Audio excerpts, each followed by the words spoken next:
creativity. Oh, creativity is so important for every single one of us. When we were little kids, we had such creativity in us. Creativity is not just for poets and dancers and writers and filmmakers.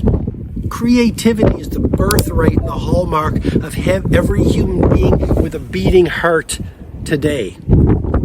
And so, if you're not feeling creative, if you're not downloading amazing ideas that are allowing you to disrupt your field and own your game and make the world a better place, it's not because you don't have genius in you. It's because you've masked or blocked your access to that genius.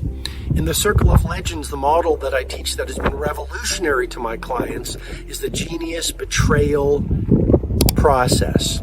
And it really speaks to a number of influences that act on us after the moment that we're born. It makes me think of what Picasso said. He said, it took me 4 years to paint like Monet, and it took me a lifetime how to remember to paint like a child.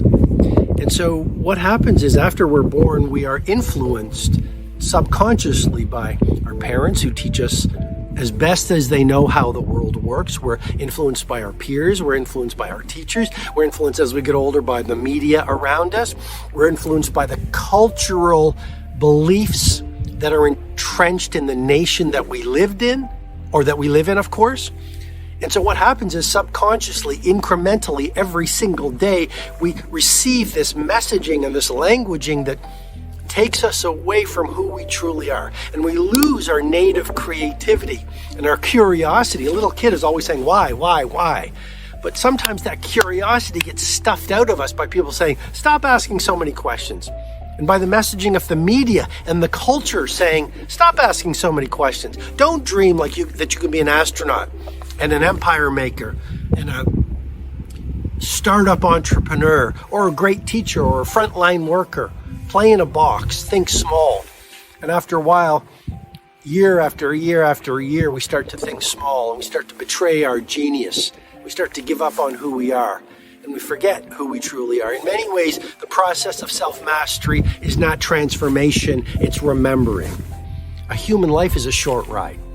Now, is that something that's depressing? No, it actually is something that can be inspiring and activating in the most positive way of ways.